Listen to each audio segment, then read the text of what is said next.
মূলক করা দরকার, সমস্ত কিছু করা যাবে যদি মিথ্যাকে মানুষের ভিতরে নিয়ে আসা যায়।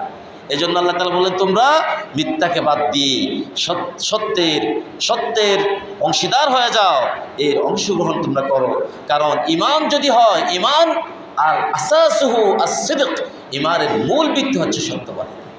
আল্লাহ তাআলা আমাদেরকে সৎ কর্মশীলদের, সত্যবাদীদের কাতারে শামিল করে দিন, সকল বলি আল্লাহুম্মা আমিন। এজন্য আল্লাহ রাব্বুল আলামিন ইজ্জত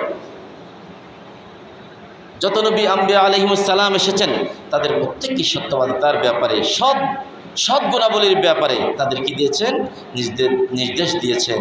জন্য রাসূলুল্লাহ সাল্লাল্লাহু আলাইহি ওয়াসাল্লামের মোবারক জীবনের দিকে যখন আমরা দেখব, তখন সেখানে আমরা দেখব রাসূলুল্লাহ সাল্লাল্লাহু আলাইহি ওয়াসাল্লাম নবী হওয়ার আগেও তাকে তৎকালীন তমসাচ্ছন্ন, সমস্ত পাপে নিমজ্জিত একটি সমাজ, কুসংস্কারে আচ্ছন্ন একটি জাতি, যে জাতির কাছে এমন কোনো অপরাধ ছিল না, চুরি, ডাকাতি, হত্যা, রাহাজানি, লুটতরাজ, ব্যভিচার, এমন কোনো অপরাধ ছিল না, সেই সমাজ রাসূলুল্লাহ সাল্লাল্লাহু আলাইহি ওয়াসাল্লামকে উপাধি দিল আস-সিদ্দিক আল আমিন।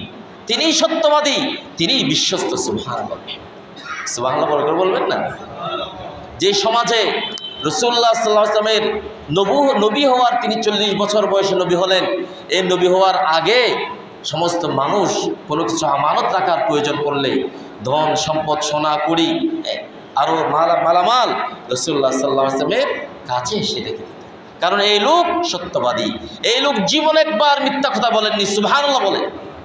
আমরা এমন নবীর উম্মত যিনি তার 63 বছর হায়াতে মোবারকায় একটিবারও ইচ্ছায় কিংবা অনিচ্ছায়, জেনে বা না জেনে, প্রকাশ্যে বা অপ্রকাশ্যে একটি মিথ্যা কথা বলেনি। সুবহানাল্লাহ।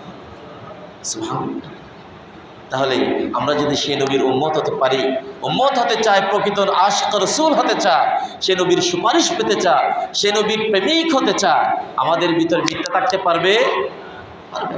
আল্লাহ তাআলা এই মিথ্যা ছেড়ে দেওয়া, মিথ্যা থেকে বাঁচার মতো সেই তৌফিক, সেই ক্ষমতা, সেই যোগ্যতা, সেই হেদায়েত, সেই সুযোগ আল্লাহ তাআলা আমাদের সকলকে দান করে। সকলে বলি আল্লাহুম্মা আমিন। এজন্য রাসূলুল্লাহ সাল্লাল্লাহু আলাইহি ওয়াসাল্লাম নিজে এবং তার পরবর্তী আবু বকর রাদিয়াল্লাহু তাআলা আনহু, তার উপাধি ছিল আস-সিদ্দিক, তিনি সত্যবাদী। যখন তার এই ব্যাপারে একটি ছোট ঘটনা আছে। যখন রাসূলুল্লাহ সাল্লাল্লাহু আলাইহি ওয়াসাল্লাম হিজরতে গেলেন, মিরাজে গেলেন, তখন তিনি যখন এসে বললেন, আমি মেরাজে গেলাম, মক্কা থেকে বাইতুল মুকদ্দাস, সেখান থেকে 7 আসমান পেরিয়ে আর শাহজি পর্যন্ত আল্লাহর সাথে দেখা করে এসেছি। তৎকালীন যুগে তখন তো যানবাহন, ঘোড়া, উট, গাদা এগুলি ছিল। তখন তো আর একবার দূর পাল্লার কোনো যানবাহন ছিল না। তৎকালীন সমস্ত মানুষ, প্রায় কাফেররা বলাবলি করা শুরু করলো, এবং অনেকেই উচ্ছারটানা করা শুরু করলো, অনেকেই তুচ্ছ তাচ্ছিল্য করা শুরু করলো। মুহাম্মদ সাল্লাল্লাহু আলাইহি ওয়াসাল্লাম, যাকে আমরা সবচেয়ে সত্যবাদী হিসেবে জানি, তিনি বলছেন এক রাতের ভিতরে নাকি অনেক কিছু করে চলে এসেছেন।